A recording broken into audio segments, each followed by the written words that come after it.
Boa tarde a todos. Vamos dar continuidade continuando a parte mais técnica dessa disciplina, né? Então a gente passou lá no começo questões, a gente pode dizer de certo modo mais psicológicas, né? A formação do conhecimento, como é que a gente pensa, como é que a gente se organiza. E depois que a gente entende o que é um estudar, o que é uma pesquisa, o que é as estruturas de aquisição e evolução do conhecimento científico, né? A gente começa a entrar em metodologias mais específicas. Para a gente, a aula passada, a gente comentou alguma coisa de medição, a gente acabou terminando com alguns detalhes de algarismos, de informações de algarismos e medidas, e a gente vai entrar isso mais a fundo hoje.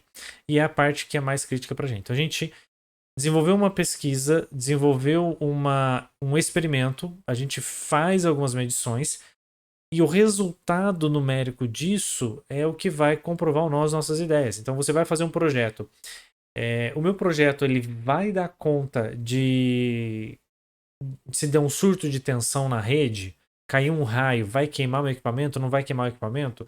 A gente consegue fazer experimentos, a gente consegue fazer isso por cálculo, a gente consegue fazer isso por experimentos. Existem, por exemplo, metodologias específicas para testes de alta tensão, de surtos de corrente. Então, para você receber uma marcação que o teu produto, por exemplo, marcação CE, se você pegar a maioria dos equipamentos, eu não sei se eu tenho algum carregador aqui rápido para pegar, mas quase todos os equipamentos, se você olhar, eu não sei se na câmera vai ter, mas a maioria dos equipamentos, principalmente que vão na tomada, eles vão ter uma marcaçãozinha atrás dele, escrito CE. Aqui eu estou no WhatsApp, porque tudo que eu tenho. Tá aqui dentro, ó. O mouse, tá vendo esse CE aqui no fundo? O que significa esse CE? É a marcação da Comunidade Europeia que aquele produto foi aprovado segundo um conjunto de regras. E essas regras envolvem eu conseguir fazer medição se o equipamento aguenta tensão, se ele não pega fogo, se ele não explode. Então existe uma série de testes. Esses testes são todos baseados em medição de valores que a gente vai tirar de experimentos. Então, boa parte do que a gente vai trabalhar na parte experimental depende dessa ideia, tá? Então o que a gente vai comentar hoje? A parte bem prática de como a gente faz medidas, tá? E o rigor que a gente tem que ter com a questão de algarismos significativos. Porque senão a gente pode incorrer em alguns erros que a gente vai comentar. Então a primeira questão que a gente tem para analisar são a questão da medição. E o meu PowerPoint travou. O que é medição, como é que ela funciona. Então, o objetivo da medição é a gente conseguir saber o valor de alguma coisa, né? E a gente começa essa medição com uma especificação da grandeza, com o método e o procedimento de medição. Então, o que eu quero medir? Eu quero medir metros, eu quero medir temperatura, graus Celsius, eu quero medir capacitância, eu quero medir resistência, eu quero medir tensão, eu quero medir fluxo de luminosidade, eu quero medir radiação. Então a gente define a grandeza da nossa grandeza. Depois a gente tem um método. Então, como é que a gente mede, sei lá, radiação? A gente pode medir radiação de infinitas maneiras. Tem várias maneiras de medir. Uma das maneiras que o pessoal desenvolveu é colocar um líquido luminofluorescente. Na hora que as partículas de radiação atravessam o líquido, elas vão batendo nos átomos que estão ali e vão liberando fótons. Então, se acendeu mais, você tem mais radiação. Se acendeu menos, você tem menos radiação. Existem detectores de radiação, que a saída dele é um elétron. Então, bate uma partícula alfa, beta, alguma coisa aqui. Essa partícula gera uma energia elétrica nessa placa metálica. E através do fio que eu liguei nessa placa metálica, eu consigo saber quantos volts tem ali. E quanto mais volt, mais radiação eu tenho. Depende do tipo de material que consegue fazer essa conversão. Então a gente pode utilizar vários métodos. E existem procedimentos. Então, como que a gente faz a medição? Como é que você zera? Como é que você calibra o processo? Então, o resultado da medição nossa é uma estimativa, é uma aproximação daquilo que a gente quer medir. Tá? E normalmente a gente, para a maioria das coisas, a gente não consegue uma precisão infinita. A gente não consegue medir exatamente com todas as casas decimais. Então, se você tem uma determinada barra, se você coloca uma régua do lado dessa barra, você consegue medir por aproximação visual, né, o tamanho daquela barra. Só que não é 100%. Você pode ter vários problemas de ótica. Então, se você olhar inclinado, tem um erro. Agora eu esqueci o nome do erro, daqui a pouco me lembro. Se você olhar inclinado, parece que a barra termina num número mais para frente ou mais para trás, dependendo de onde você inclina a medição. A ótica visual ela não é precisa. Ah, não, eu vou colocar um paquímetro, que ele vem e espreme a barra. Na hora que ele espreme a barra, você tem uma régua ali, a informação de onde você está. Tudo bem, mas você, na régua, a marcação dos traços tem uma largura. Então você tem uma limitação física para saber se está no traço, se está para frente ou para trás do traço. Então tudo isso traz para a gente uma incerteza. Então a gente só tem uma medida real, ou seja, a gente só sabe o real resultado da medida se a gente estiver acompanhado da incerteza daquele valor que a gente mediu. Por isso que nos experimentos científicos, e isso é muito importante, a gente perguntar qual que é a sua altura. Ah, Rodrigo, qual que é a sua altura? Não, a minha altura é 1,80 m mais ou menos 1 centímetro. Por quê? Dependendo da régua que eu uso para medir, eu tenho 1,81 m. Dependendo da régua que eu uso para medir, eu tenho 1,79 m. Então, provavelmente é 1,80 m, mas eu tenho um erro de medição ali de em torno de 1 centímetro, por causa do instrumento que eu estou utilizando. E esse erro, ele é muito importante para a gente, tá? A gente tem medidas que são complicadíssimas de fazer, que às vezes você tem a medida de... Ah, qual que é a medida? A medida é 10 metros. Qual que é o erro? Mais ou menos 5. Tá? Se você fazer medida de distância com GPS, a maioria das maneiras de medição com GPS, ela tem um erro de 5 metros, de 3, 5 metros. Então você vai medir o comprimento de uma rodovia, a rodovia tem quantos quilômetros? Tem 250 quilômetros, mais ou menos 5 metros. Ok. Você vai medir a largura do terreno para você poder construir a sua casa. Qual que é a largura do seu terreno? Ah, é 20 metros, mais ou menos 5. Não dá. Você está jogando fora 25%, ou você está roubando 25% do terreno do vizinho. Então a gente precisa ter estruturas diferentes para nos dar maior precisão. Então é importante saber qual é a precisão das medidas que a gente está tendo. Então a medida nunca é absoluta. A gente sempre vai ter uma pequena dúvida naquele resultado. Várias irregularidades vão influenciar a nossa medida e as características do instrumento também vão influenciar. Então, dependendo de como o seu instrumento é feito, você vai ter uma precisão maior ou menor. Vamos lá, algumas definições para a gente ser mais preciso no que a gente está querendo falar. Quando a gente fala de medição, é um conjunto de operações que a gente faz com o objetivo de determinar o valor da grandeza. Tá? Elas podem ser feitas automaticamente, então pode ter uma sequência de passos que o equipamento faz automático para você, mas eu tenho uma sequência de operações que é feita para poder adquirir uma medição. Medir é um processo experimental que a gente consegue pegar o valor momentâneo de uma grandeza física, aquela grandeza que a gente está querendo medir. E normalmente ele vai ser determinado como múltiplo ou uma fração de uma unidade, estabelecida por padrão, reconhecida internacionalmente. Então, um metro tem qual tamanho? Qual que é o tamanho de um metro? Qual é a duração de um segundo?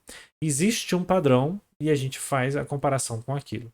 Por fim, a gente tem a incerteza da nossa medição, que é um segundo parâmetro que a gente vai querer associar e que a gente associa ao resultado dependendo dos atributos da dispersão de valores que a gente pode ter seguindo aquela linha de medição. Vamos pegar um problema meio surreal, mas para a gente começar a brincar, tá?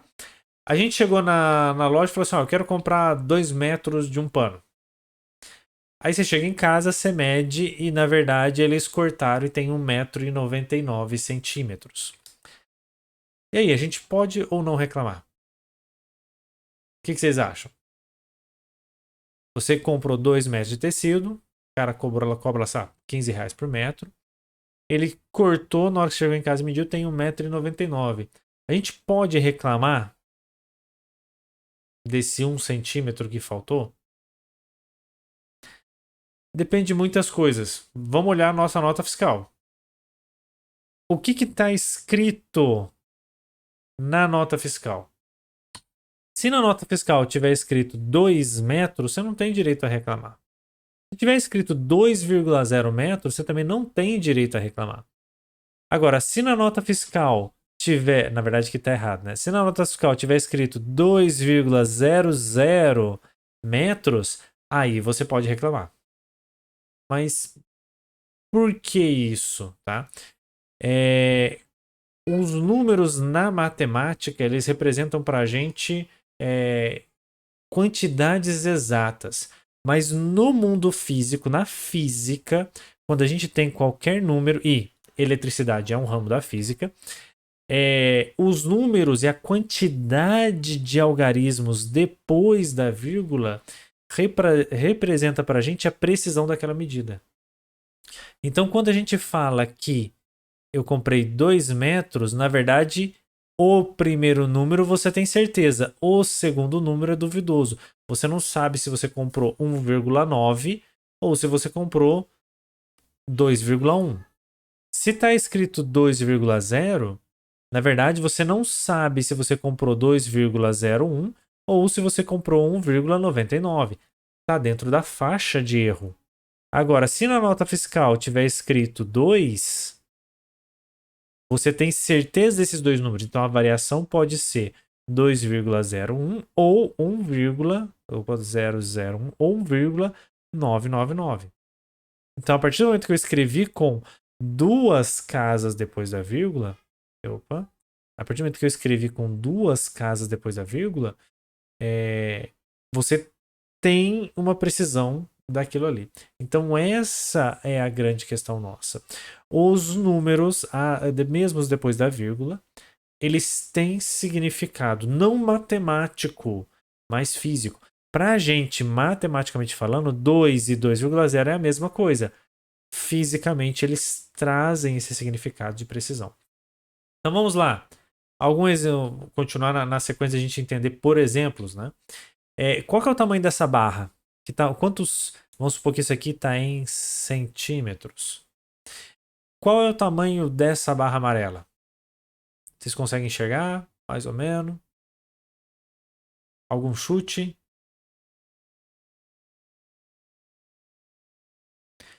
Olha, se a gente contar, esse cara é o 0,5.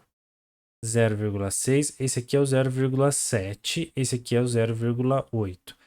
Então a barra está ali entre 0,7 e 0,8. Ok. Então, 2,7 eu tenho certeza que ela chegou. Essa informação ela é absoluta. A gente sabe que ele chegou nesse valor. E tem mais um pouquinho. Esse pouquinho que passou aqui é quanto?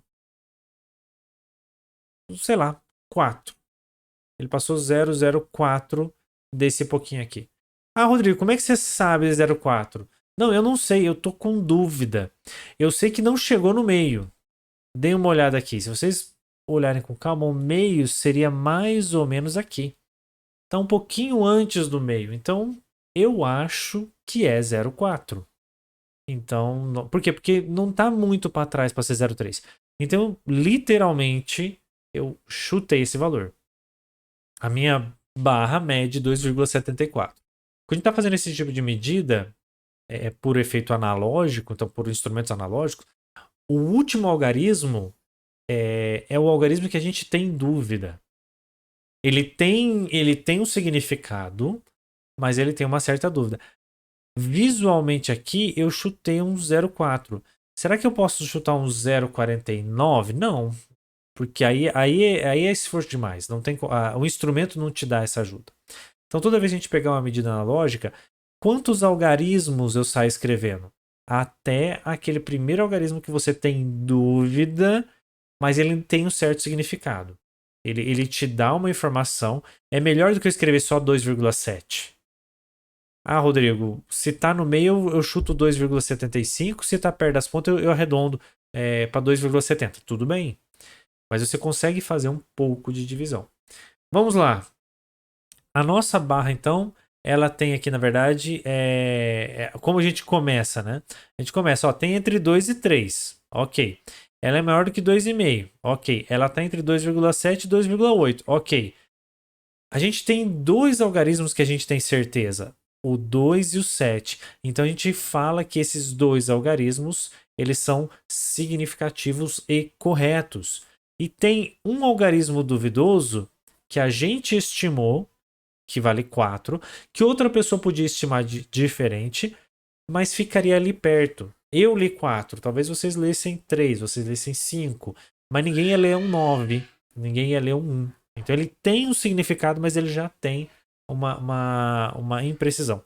Nessa situação, a gente fala que o meu último algarismo, mesmo sendo duvidoso, ele é interessante, ele é importante, e aí a gente tem 3 algarismos significativos. E é essa informação que a gente queria trazer. Então, a da aula de hoje, a informação talvez mais importante é essa ideia de quantidade de algarismos significativos que uma medida tem. Quantos algarismos são significativos? Ou seja, quantos algarismos têm significado? Se eu chegar para essa mesma barra e falar, não, tem 2,48, meu amigo, o 4 você já estimou. Estimar é o nome bonito para dar um chute. O 8, não, o 8 você chutou assim, não tem significado, não faz sentido nenhum esse cara. Não tem como você ter chegado nesse valor. Então o 4, ok, o 8 já não faz legal.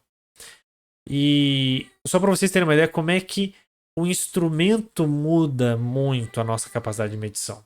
Vamos lá. 9,6 essa barra, porque aqui está o 9, aqui está o 10. Olhando assim, parece que passou um pouquinho do 6, do meio ali. Então deve ser um 9,6. Beleza. Essa medida tem dois algarismos significativos. A mesma régua, desculpa, a mesma barra, se eu tenho uma régua um pouquinho mais precisa, eu consigo dar o olho aqui no meio do caminho e falar, olha, tá entre o 6 e o 7. Então, esse cara é 9,65.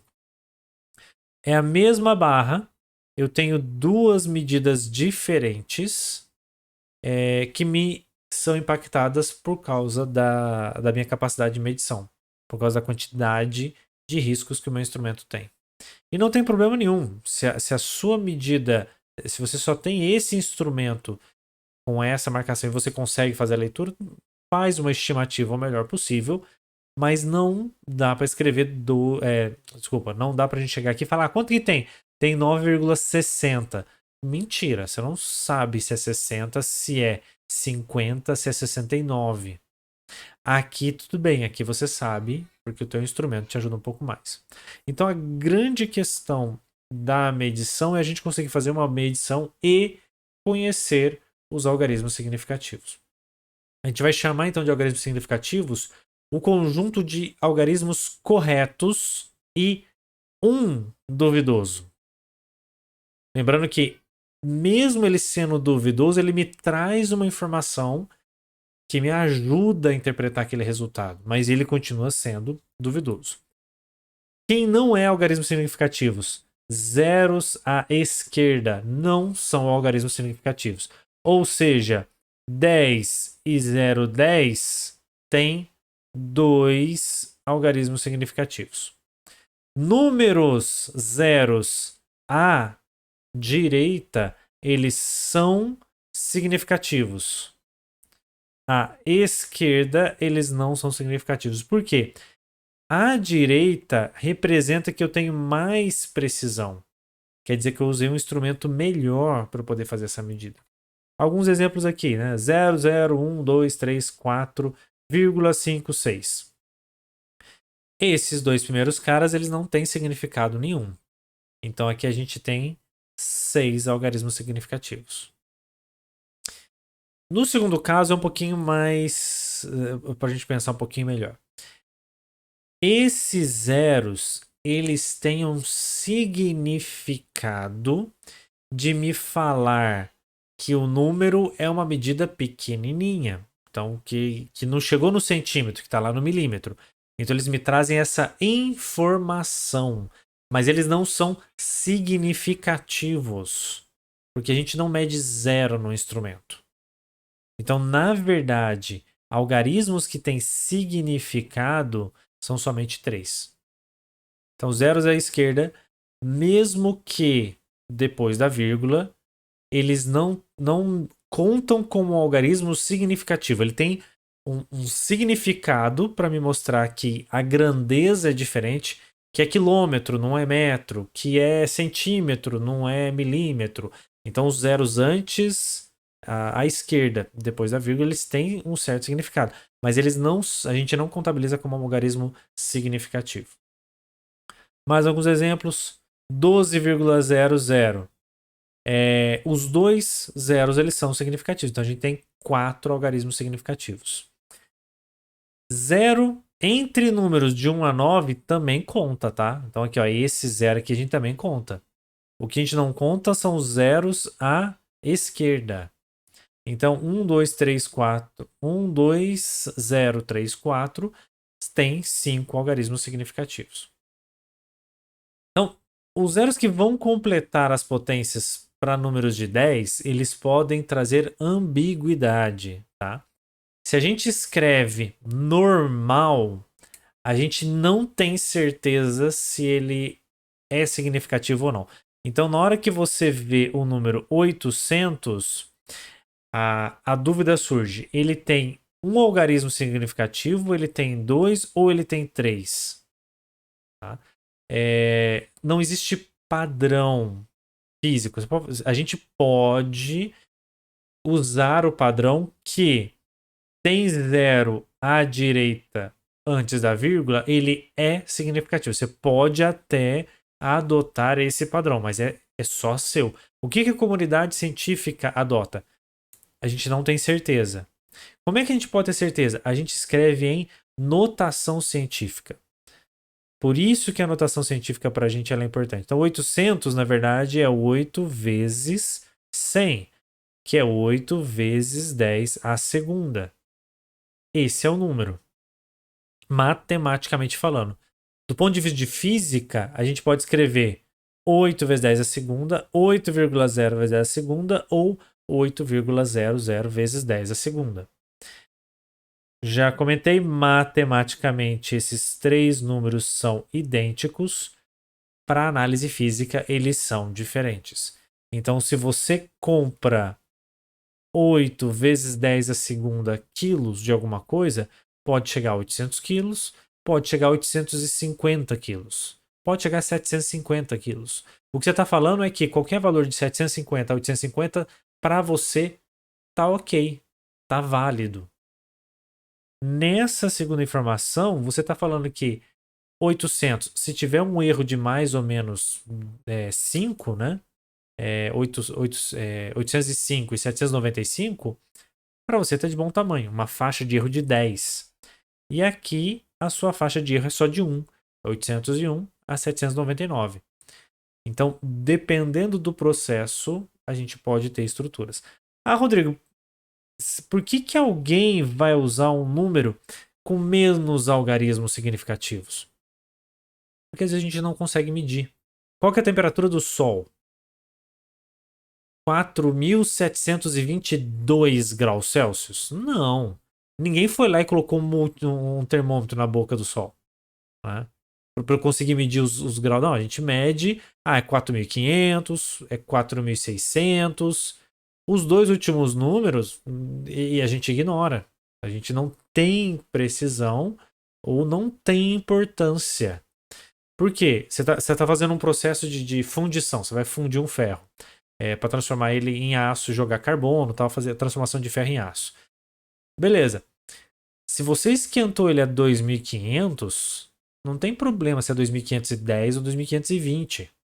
Passou ali dos 2.000, tá, qualquer coisa tá valendo. Então você não precisa manter uma precisão muito grande. E não precisar manter essa precisão, você pode usar um instrumento de medição mais barato. Por quê? Porque ele não precisa ter todos os rigores. Você não precisa calibrar o teu instrumento ou aferir o teu instrumento frequentemente. Você usa um cara mais ou menos. Se eu te der um termômetro que mede altas temperaturas, eu falo assim, olha, mas ele está descalibrado. O erro dele é para mais de 100 graus. Ele vai errar 100 graus. Se você pegar um termômetro que erra 100 graus para medir um paciente, você vai matar todo mundo. Agora, se você sabe que ele tem um erro de 100 graus, você vai medir, por exemplo, a fundição de ferro. Olha, o ferro para fundir ele tem que estar no mínimo a 2.500. Sabe o que você pode fazer? Gasta um pouquinho mais de energia, sobe para 2.600, porque se o seu termômetro medir 100 graus de erro, com 2.600 você tem certeza que você passou do mínimo. E mais temperatura mais alta, nesse caso específico, não causa problema pro produto. Você está gastando mais energia para esquentar, mas não gasta problema pro produto. Então você pode querer trabalhar com uma faixa um pouco mais reduzida. Então, os algarismos. Desculpa. Os algarismos significativos dos números já comentou. As constantes. Quando a gente fala de constante, que é um número que não foi medido, é um número que veio de uma fórmula matemática. Quantos algarismos significativos eles têm? Infinitos.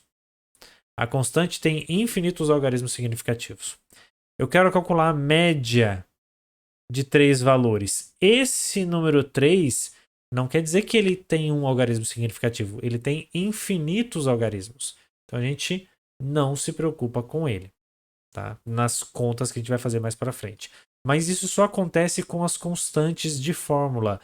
Por exemplo, mv2 dividido por 2. Massa vezes velocidade ao quadrado dividido por 2. Esse dividido por 2 é um número que veio da fórmula matemática. Então, na verdade, ele é 2, infinitos zeros. Ele tem a precisão absoluta, que é um número matemático, ele não é um número de medida.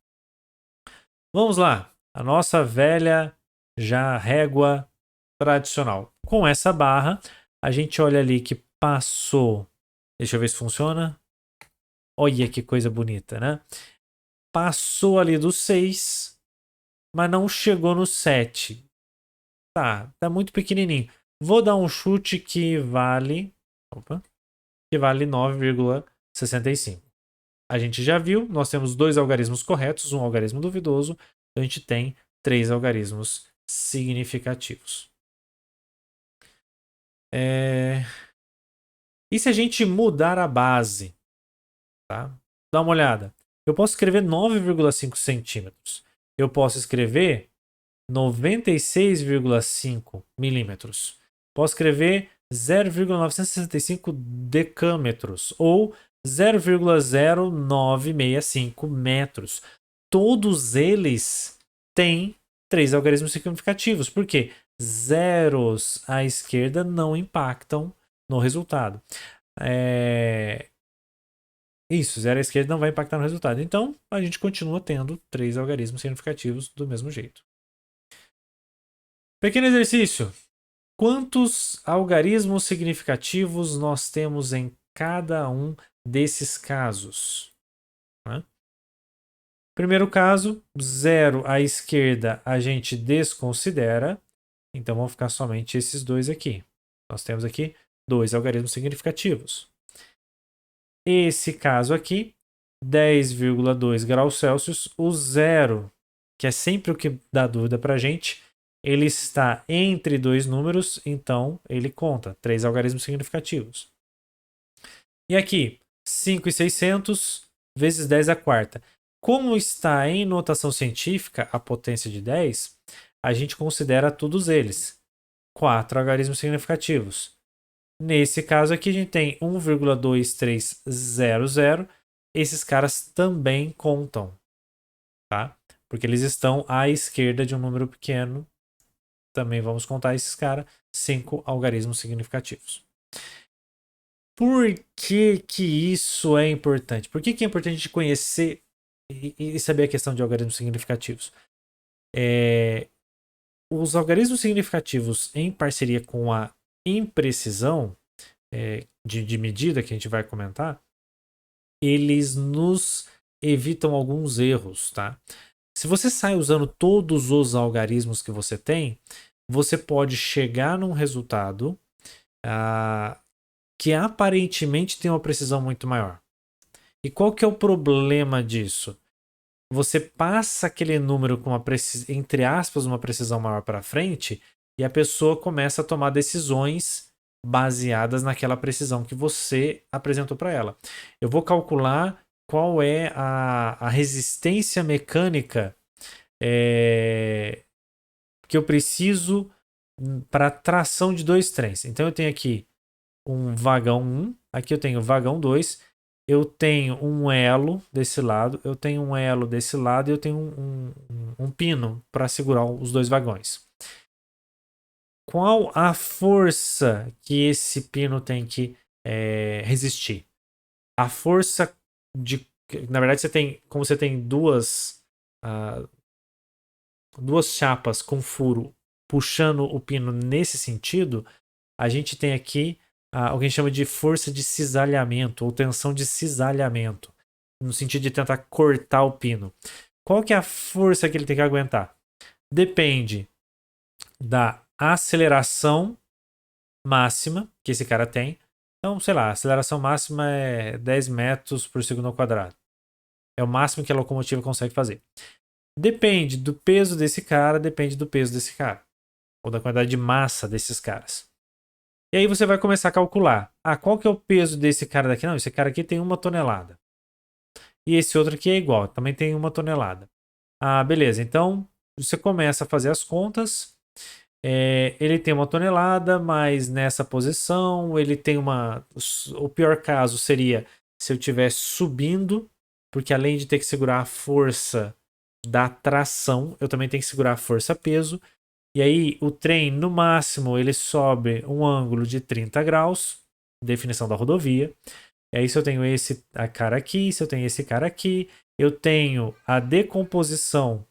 Vocês acharam que vocês estavam livres disso, né? Decomposição do vetor peso no sentido para trás de cisalhamento e no sentido que vai ser compensado pela normal. E aí eu descubro que nesse caso aparece um coeficiente de meio, que é o seno do 30, e o cosseno do 30 vai aparecer um raiz de 3 sobre 2. Esse cosseno de 30 raiz de 3 sobre 2 é exatamente a força-peso que vai colocar aqui. Aí eu multiplico isso aqui por 1 tonelada. Estou simplificando várias coisas da física, tá? Não usem isso para estudar para física. Se estudar, azar o seu, não é o objetivo. Qual que é a dúvida? Raiz de 3, quanto que vale? 1,79 alguma coisa. Aí você coloca na calculadora, ela fala 1, vamos lá. Cadê? Vamos fazer essa conta.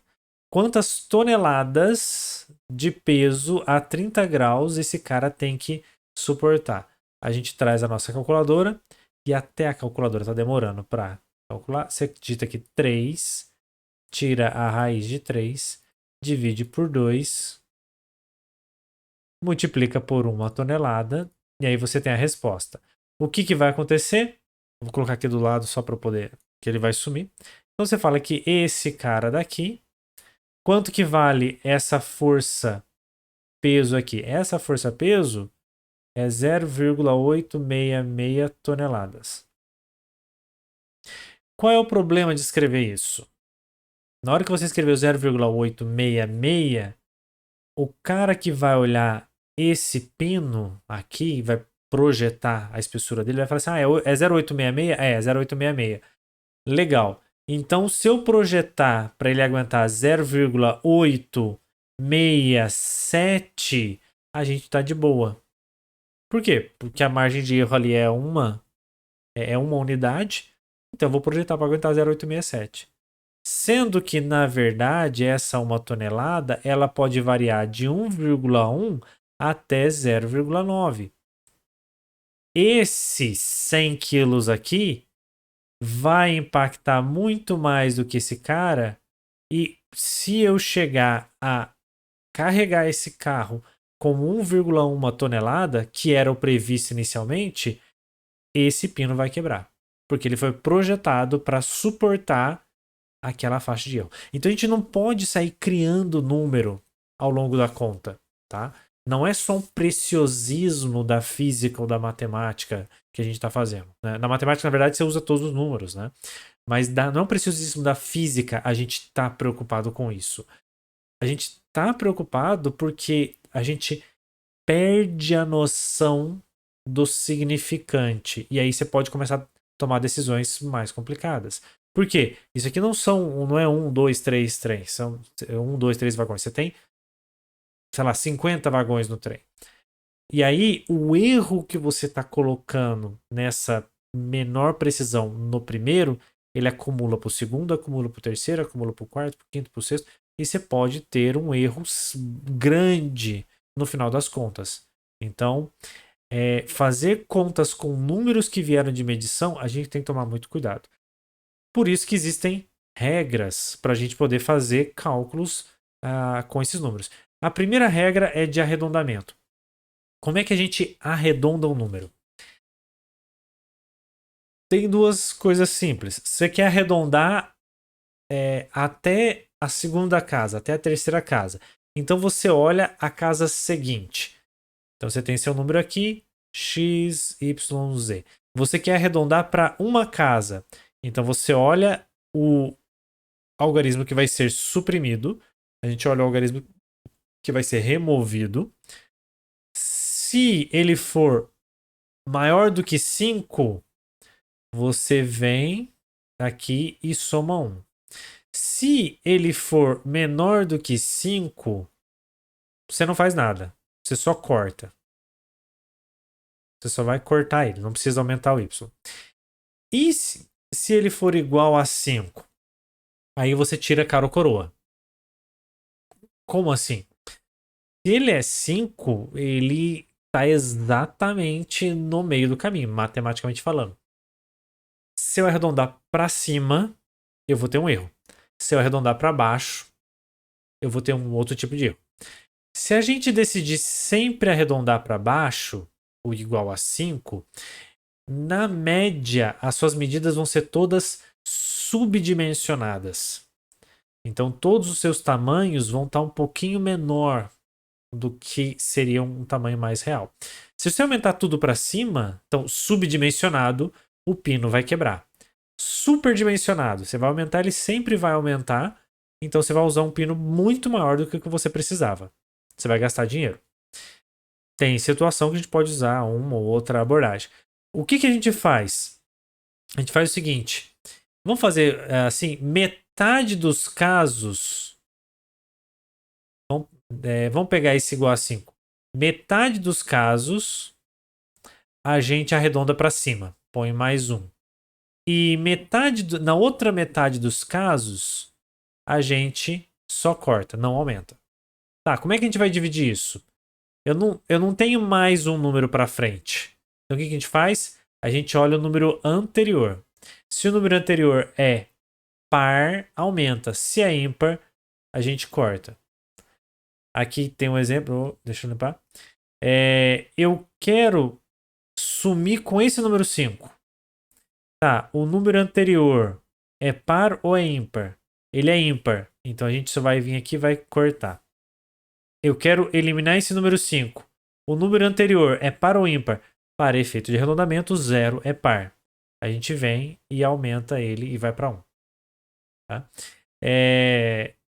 Por que isso? Porque alguém quis fazer desse jeito. Tá? Como par e ímpar é uma coisa que não depende da gente, é mais ou menos uniforme a distribuição, não é aleatório, é uniforme essa distribuição. Quer dizer que na metade das vezes a gente coloca para cima, metade das vezes a gente coloca para baixo. A probabilidade de ter um erro é muito pequena. Ah, Rodrigo, isso aí parece preciosismo demais. É preciosismo demais. Se você está fabricando uma cadeira, você tem alguns instrumentos em casa, está fazendo uma cadeira, construindo em casa, uma prateleira, alguma coisa assim aleatória, não tem problema. Se a gente está indo para estruturas mais complexas, lançamento de um foguete, se você errar alguns milésimos de grau no lançamento, em vez de acertar a Lua, a gente acerta o Urano. Tá? Então a gente tem que tomar cuidado, porque pequenas medições no começo vão gerar um impacto muito grande lá no final. Então é importante que a gente utilize essa cautela extra. Isso é tão importante que isso é uma norma da ISO. Tá? Existe uma norma que explica pra gente como é que a gente arredonda. Tá aqui, eu dei esse print no site da BNT anteontem. Acho que anteontem. Tá aqui, título da norma. Regras de arredondamento na numeração decimal. Em inglês, né, que em inglês é mais chique. Rounding Rules in Decimal Numbering. Isso aqui é da ISO, traduzido pro português. Tem um grupo de gente que fez. E custa R$ 24. Então, se você quiser comprar a regra para descobrir que se é maior que 5, você arredonda para cima. Se é menor que 5, você arredonda para baixo. E se é 5, você olha se o outro é par ou ímpar. Você paga R$ 24 e você vai descobrir isso daí. Isso é uma norma. Tá? Para quê? Para todo mundo fazer as contas do mesmo jeito. Então, quando a gente for fazer um experimento, isso é reprodutível. Então, isso é importante. Tá? Óbvio que se o que você estiver mexendo não tem criticidade, tudo bem. E aqui, isso não é uma norma para a gente. Não é que eu preciso comprar isso para eu poder usar essa regra. Tá? Mas é para ser uma maneira simples de falar assim, tá, qual que é a regra que a gente usa? Aqui tá na norma. Em vez de toda hora ter que explicar e correr o risco de alguém resolver fazer um pouco diferente, ou anotar errado, ou esquecer como é que funciona, a gente tem a norma para ajudar a gente com isso. Então, a primeira operação que a gente faz é o arredondamento. Tranquilo. As outras operações que a gente faz são somas, subtrações, multiplicação. Afonso fez uma pergunta fantástica. Se é norma, tem que ser de graça? Essa é uma ótima pergunta, mas não. Nenhuma das normas, a ISO/BNT são gratuitas. Não é nenhuma, mas algumas pouquíssimas são de graça. A grande maioria é paga, tá? Por quê? Porque esse valor ajuda as instituições a manterem os comitês. Essa provavelmente não vai mudar nunca, né? Deve ficar aí muito tempo, né? Mas existem normas que a gente vai atualizando à medida que a gente tem evolução tecnológica. Então existe, por exemplo, norma de compatibilidade eletromagnética. Há 50 anos atrás, não tinha necessidade da norma. Hoje, a gente tem qualquer coisa na sua casa é uma antena. Se você está no teu quarto, provavelmente você deve ter 2 ou 3 antenas perto de você. Perto que eu falo é menos de 1 metro. Dá uma olhada aí para a esquerda, para a direita. Deve ter um celular, deve ter uma televisão, deve ter um notebook. Então você tem 3 antenas do seu lado recebendo sinais.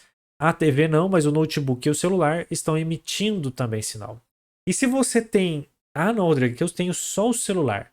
Ou eu tenho só o notebook. Se você tem só o notebook, você tem 2 antenas. Porque a maioria dos notebooks vem com Bluetooth embutido. Então você tem uma antena para Bluetooth, uma antena para Wi-Fi. Se você consegue conectar no 5G, você tem uma para Bluetooth, uma para Wi-Fi e uma para Wi-Fi 5G. Então, assim, é muita antena. Então, a compatibilidade eletromagnética começa a ficar um pouco mais difícil. Então, eles utilizam dessa verba para fomentar a pesquisa, para analisar se os limites estão corretos, se não estão corretos. Então, essa é a fonte de renda deles. Se é correto ou não ser pago ou não, essa é uma boa discussão. Mas a maioria das empresas, das instituições, tem parceria. A gente tem parceria, por exemplo, com a ABNT. Então, qualquer aluno da Unifei entra no site da ABNT e você consegue baixar as normas gratuitamente. Tá? Enquanto você for aluno da Unifei, você pode ter acesso a... Não, acho que a gente não tem acesso para baixar, você pode ler as normas online. E a maioria das empresas acaba tendo... o benefício é bom, tá?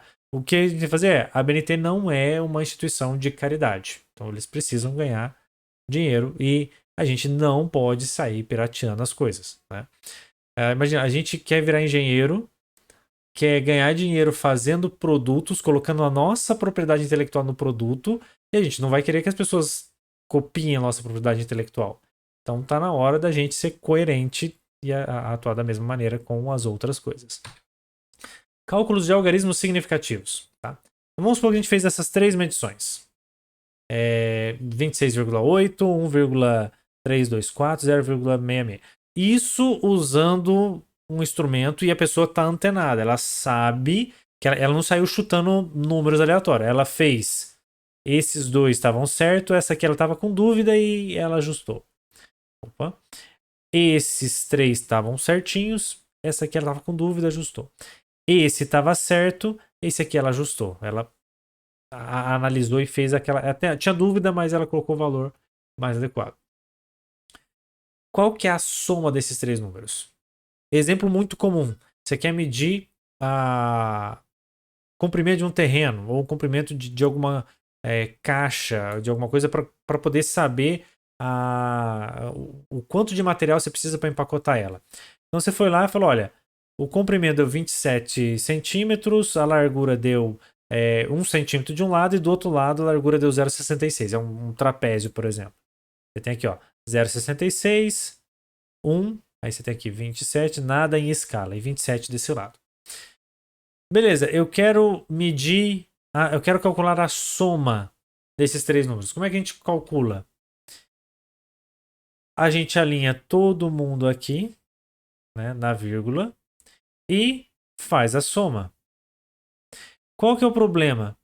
Esse número eu não sei qual é o valor, esse número eu não sei qual é o valor, esse número eu não sei qual é o valor. Eu não sei o que que é, eu não sei o que que é, somei com 4, qual que é o resultado? Imagine o seguinte, esse número pode variar de 0 a 9 com igual probabilidade. Esse número pode variar de 0 a 9 com igual probabilidade. Então, se esse cara pode variar de 0 a 9, eu tenho 10 opções. Se esse cara também pode variar de 0 a 9, eu também tenho 10 opções. Quer dizer que eu tenho 100 combinações diferentes de pares aqui e aqui, somando 4. Em quantas dessas combinações o resultado é exatamente 4? Resumo, tá errado fazer a conta desse jeito. A gente não tem precisão nesses algarismos para a gente conseguir saber qual é o valor correto. Então, se eu não conheço aquela quantidade, uma quantidade desconhecida somando com uma quantidade desconhecida, o resultado é desconhecido. O que a gente faz? A gente arredondou os valores para a mesma casa decimal. Nota que aqui eu quero arredondar o número 2. O número 2 é menor que 5, então eu corto fora tudo que está para trás dele. O número 6 é maior que 5, então eu aumento o 6, ele vai ficar como 0,7. Então eu posso fazer o seguinte, o 8 eu sei, o 3 eu sei, o 7 eu sei, então o 8 eu também sei. Eu tenho a informação, eu conheço esse cara, eu sei que esse cara tem a precisão que a gente precisa. Certo? Então, para soma e subtração de medidas, a gente usa as regras de arredondamento para colocar com o mesmo número de casas decimais, tá? Então, cuidado, soma e subtração é casa decimal. A gente conta casas decimais e a gente usa a menor quantidade de casas decimais para soma e para subtração, tá já? Então, se a gente somar e subtrair dois números, a gente vai considerar o algarismo significativo e a gente mantém a precisão do cara que tem menor precisão. Então, se você fez todas as medidas com paquímetro, chegou lá em um lugar, você falou assim, nossa, o paquímetro quebrou, como é que eu vou medir? Você fala assim, o meu dedo tem 2 centímetros. Então você vai lá 2 mais 2 mais 2 mais. Vocês já viram alguma vez? Mede aí quanto que é. Tem 1, 2, tem 3 palmos a mesa. Vamos ver se passa na porta, né? A medição não tem precisão nenhuma. Quanto que é o seu palmo? É mais ou menos 20 centímetros. 3 palmos. É mais ou menos 60. É 20 mais ou menos alguma coisa. Você não tem certeza nem Você não sabe se é 17, se é 22. Então você não sabe se é 60, se é 70 ou se é 50. Você pode falar que a mesa tem 60 centímetros, mas você tem uma dúvida ali.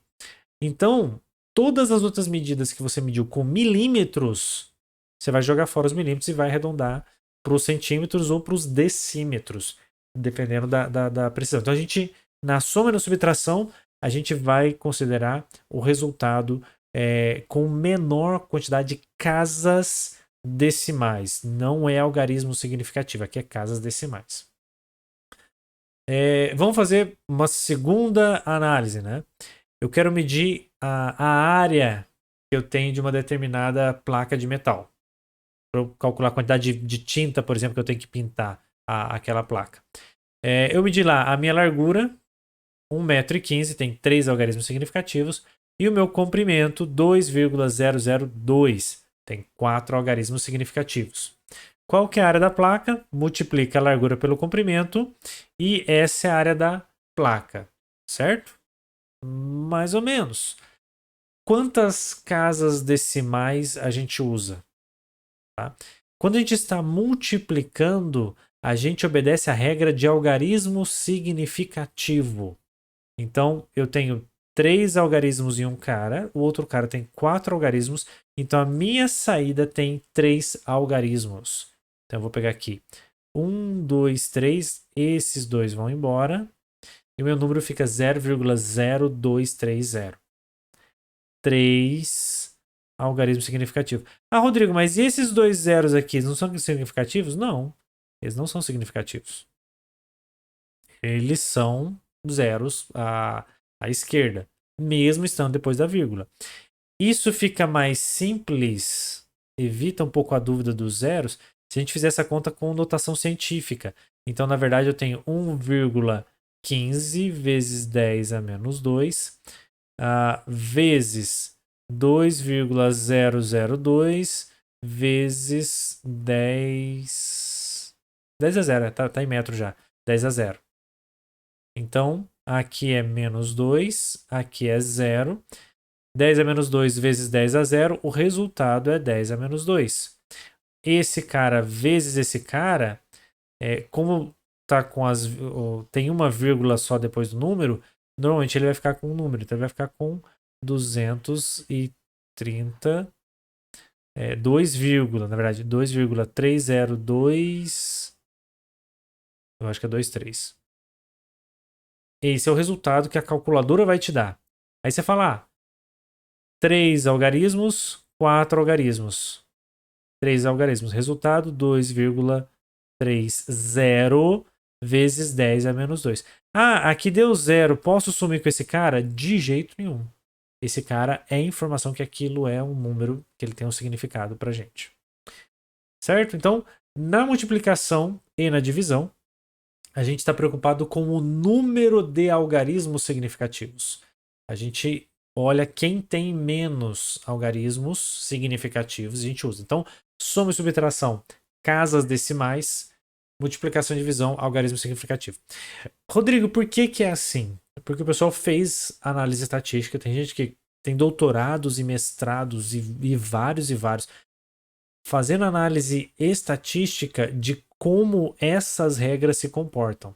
E a gente chegou à conclusão que usar casa decimal para soma e subtração e usar algarismo significativo para multiplicação e divisão é o que me atrapalha menos a medida. É o que vai induzir menos erros quando a gente vai fazer as contas com aquelas grandezas.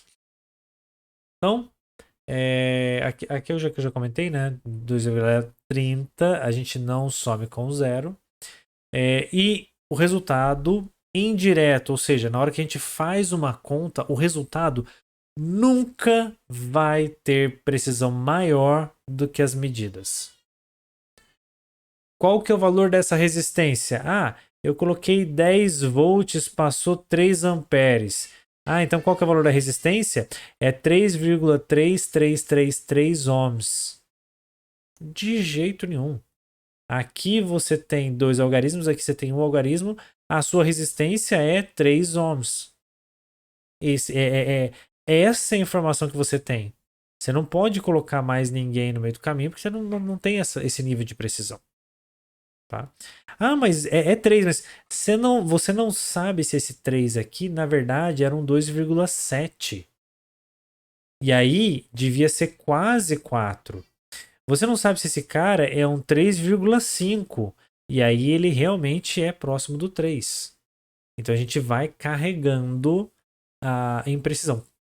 Medidas indiretas. Ah, você consegue medir a área da placa? Não, eu consigo medir a altura e o comprimento.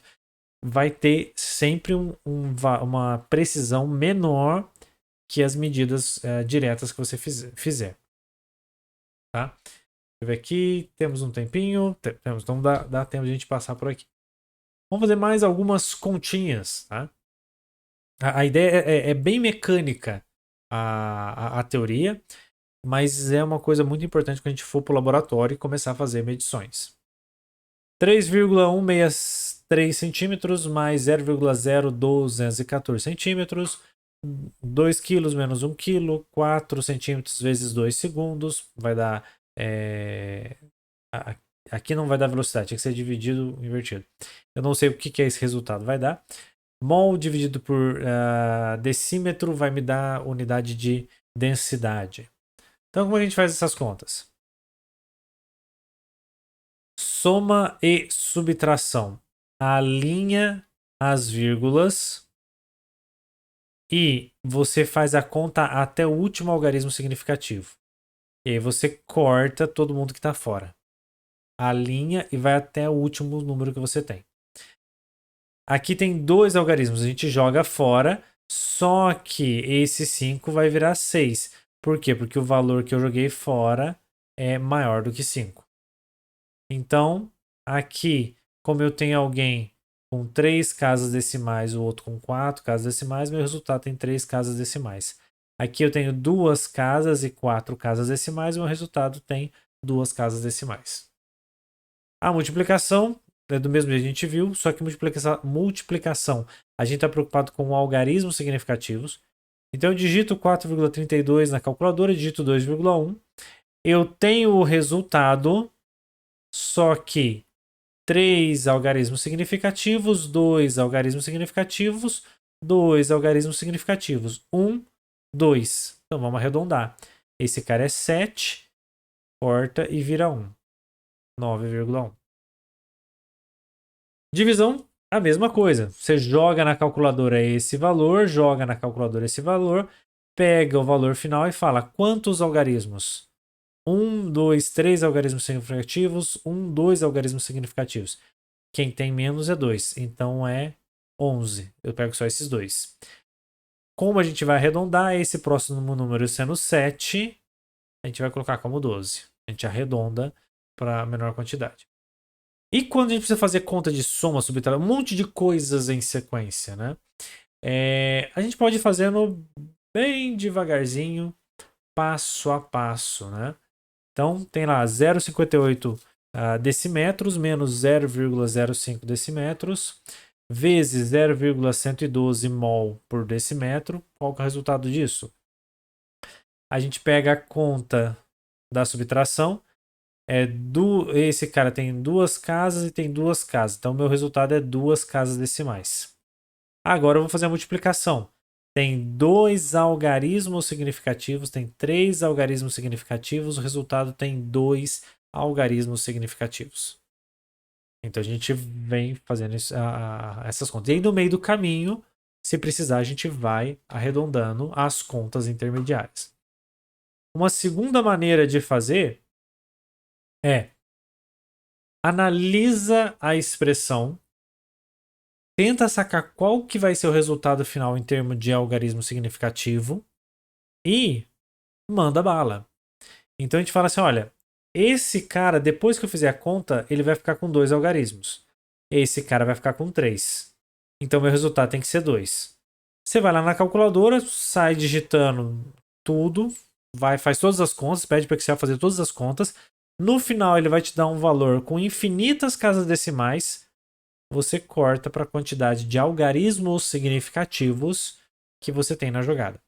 Então, se você tem um sistema totalmente preciso, com muitas casas decimais, muitos algarismos significativos, se no meio da conta tiver um único valor que tem um único algarismo significativo, o resultado seu só pode ter um único algarismo significativo. Você não consegue mais precisão disso. Eu já comentei antes, mas vamos retomar a questão da notação científica, que é uma maneira mais eficiente da gente escrever as medidas. Então, em vez de escrever o raio em metros, né, da Terra, Rodrigo, mas você podia colocar o raio da Terra em quilômetros. Então, 6.370 quilômetros. É até mais simples do que você escreveu. Ou você pode escrever 6,37 megômetros. Também é a mesma medida. E é muito mais simples de escrever que isso daqui. É mais simples, mas ele não explicita para a gente quantidade de algarismos significativos. Então, com a notação científica, é interessante você saber exatamente quantos algarismos significativos você tem. A espessura de um fio de cabelo, e ajuda a gente a não ficar escrevendo um monte de zero. Até porque a gente tinha aquela dúvida. Esses zeros aqui, eles são significativos ou não? Se eu escrevo dessa maneira, eu sei que eles não são significativos. Aí a gente não tem dúvida sobre quem não é algarismo significativo, e isso simplifica imensamente como a gente pode fazer as atividades e entender a sequência das contas. Tá joia? A aula de hoje bem curtinha, é muito mais teoria, né? Mas ainda assim bastante aplicada para a gente fazer o entendimento de como manipular esses resultados. Por isso que a gente tem que tomar cuidado. No laboratório de física, eu acho que tem um dos laboratórios de física, a gente mede a gravidade. Uma das maneiras de medir a gravidade é você solta uma bolinha e aí você mede o tempo que você soltou até o tempo que ela levou para chegar na altura definida. Você mede a altura com uma régua e você tem um cronômetro. Só que o teu cronômetro mede talvez milissegundos. Então você vai ter ali 10, 4, 5 algarismos significativos. A tua régua talvez tenha 3 algarismos significativos. Então não faz sentido depois da experiência falar assim, a gravidade deu 9,7592. Esquece, esse valor você não consegue medir. Você não consegue saber que esse é o resultado com essa precisão. O que a gente faz? A gente faz as contas e ajusta para aquela precisão. Não, mas eu queria ter uma precisão maior. Pega instrumentos melhores, faz medições mais adequadas. Certo? Então, semana passada a gente viu 12 instrumentos, analógico, digital, como é que funciona, a questão dos erros.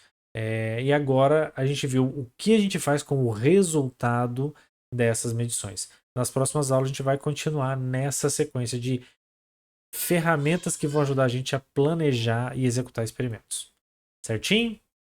Muitíssimo obrigado. Então, a gente se vê segunda-feira, nessa de verdade, tá? Não teremos nenhum imprevisto.